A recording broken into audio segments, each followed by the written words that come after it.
వేదన బాధతో కృంగిన నేస్తమా, గురిలేని బ్రతుకుతో అలసిన ప్రాణమా,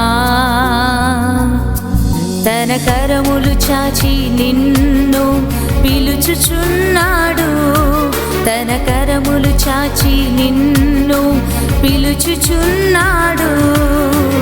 ఆదరిస్తాడు, ఆదరిస్తాడు యేసు ఆశ్చర్యకరుడు, యేసు ఆశ్చర్యకరుడు, యేసు ఆశ్చర్యకరుడు.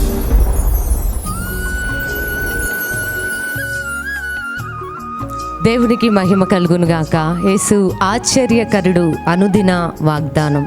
దేవుడు ఆశ్చర్య కార్యాలు చేసేవాడు, ఆయన అద్భుతమైన కార్యాలు చేసేవాడు. తనను నమ్మిన వారి ఎడల కృప చూపి ఆశ్చర్యము అంటే నీవు ఆశ్చర్యపోయే రీతిగా నీ జీవితంలో నీ కుటుంబంలో ఆశ్చర్య కార్యాలు చేసేవాడు. అందుకే యేసు ఆశ్చర్యకరుడు అనుదిన వాగ్దానము ద్వారా ప్రభు ప్రతిరోజు కూడా మాట్లాడుతున్నాడు.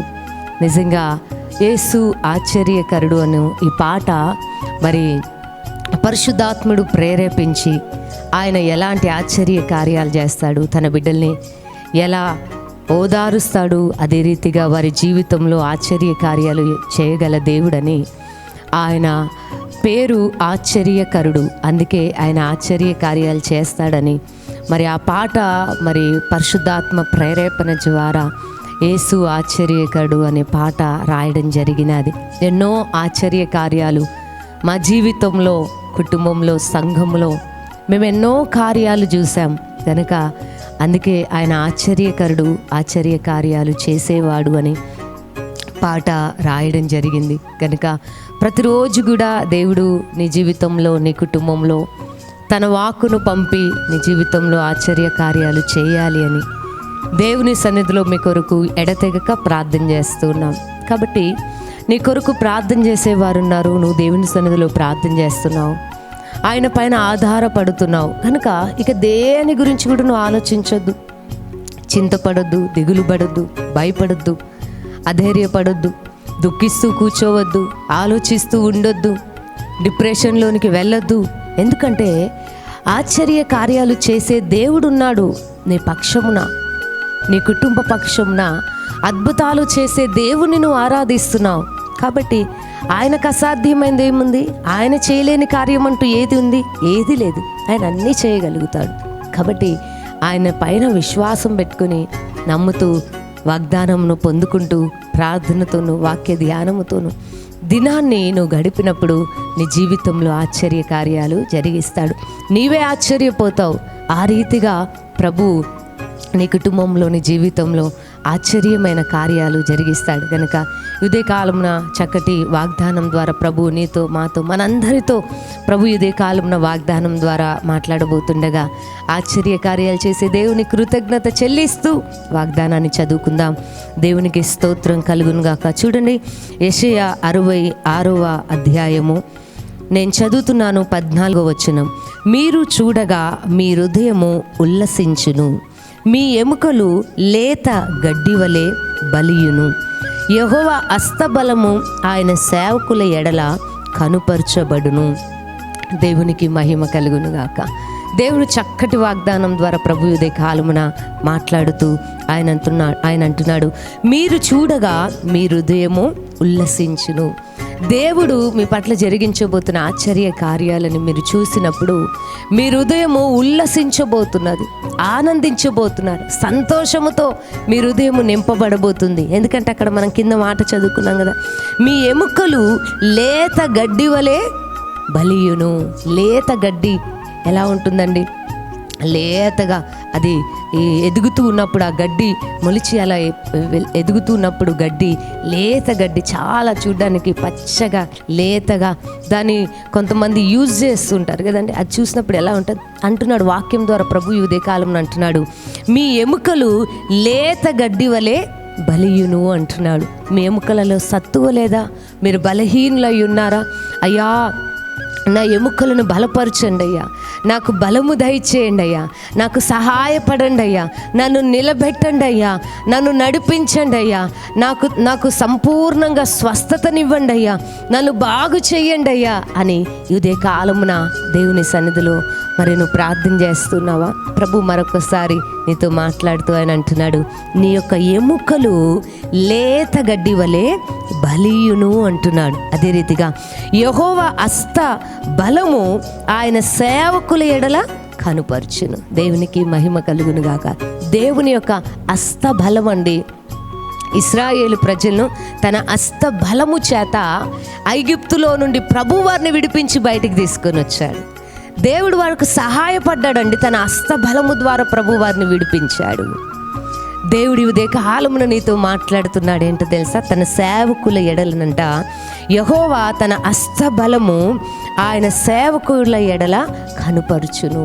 తన హస్త బలాన్ని ఉదయ కాలమున నీ పట్ల చూపించబోతున్నాడు ఆయన. తన హస్త బలము ద్వారా ప్రభు నిన్ను నడిపించబోతున్నాడు. నా వల్ల కాదు ప్రభు, ఇక నేను నడవలేను, నేను చెయ్యలేను, నా ఎముకలలో బలము లేదు ప్రభు, నేను బలహీనైపోయాను, నా వల్ల కాదు అని నువ్వు కూర్చొని ఉన్నావా?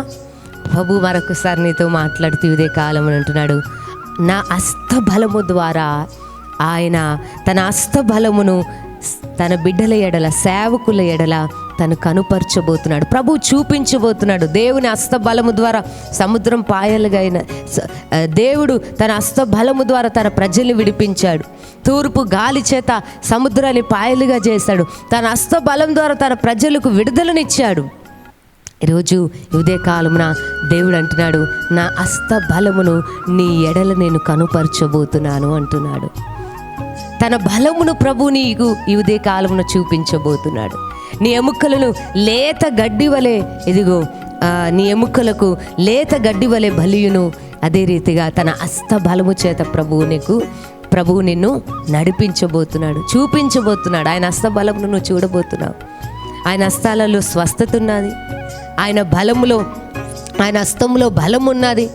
ఆయన హస్తములో నీకు విడుదల ఉన్నది. ఆయన హస్తము ద్వారా ప్రభు నిన్ను దీవిస్తాడు. వాక్యం సెలవిస్తుంది, నేను వినవేనకు ఉండున్నట్లు నా చెవులు మందము కాలేదు, ఆశీర్వదించుకున్నట్లు నా చేతులు కురిచ కాలేదు అంటున్నాడు. దేవుడు వినే దేవుడు, ఆలకించే దేవుడు, మనం ఆరాధిస్తున్న దేవుడు. ఇదే కాలమున తన హస్త బలము నీ ఎడల చూపబోతున్నాడు. ఆయన నిన్ను నీ ఎడల చూపి తన బలమును నువ్వు అనుభవించేటట్లుగా ప్రభు నీ శరీరంలో కానీ, నీ ఆత్మీయ జీవితంలో కానీ, నీ కుటుంబంలో కానీ, ఇదిగో ప్రతి విషయంలో ప్రభువు నీకు తన హస్త బలాన్ని చూపి నిన్ను నడిపించబోతున్నాడు. నువ్వు దేవుని బలము చేత నువ్వు బలపరచబడబోతున్నావు. దేవుడు నీకు బలముని ఇవ్వబోతున్నాడు. నీవు ఇదిగో నీ కాళ్ళను లేడి కాళ్ళ వలె చేయబోతున్నాడు. నీ ఎముకలకు సత్తువని ఇవ్వబోతున్నాడు. ఇదిగో లేత గడ్డి వలె బలియును అని వాక్యం సెలవిస్తున్నది. ప్రభువు నిన్ను బలపరిచి బలముతో నింపి ప్రభువు నిన్ను నడిపించబోతున్నాడు. గనక ఈ చక్కటి వాగ్దానాన్ని రిసీవ్ చేసుకొని ప్రభు నామాన్ని మహింపరచండి. పరిశుద్ధుడా స్తోత్రం నాయన. ఇదే కాలంన చక్కటి వాగ్దానం ద్వారా మీరు మాట్లాడి ఉన్నారు నాయన. అవునయ్యా, ఇదిగో నాయన, అయ్యా ఇదిగో నీ హస్త బలము చేత నాయన, నీ హస్త బలము అయ్యా నీ సేవకుల ఎడల కనుపరుచువాడవు అని మాట్లాడావు నాయన. లేత గడ్డి వలె బలియును అంటున్నావు అయ్యా ఎముకలు. తండ్రి, నీ బిడ్డలకు సంపూర్ణమైన స్వస్థతను బలమును తండ్రి మీరు చూపించబోతున్నారు. నీ బలము చేత మీ బిడ్డలు మీరు నిలబెట్టబోతున్నారు. నీ హస్త బలము ద్వారా నీ బిడ్డలు మీరు వాడుకోబోతున్నారు. నీ బిడ్డల్ని స్వస్థపరచబోతున్నారు. నీ బిడ్డలకు గొప్ప విడుదలనివ్వబోతున్నారు నాయన.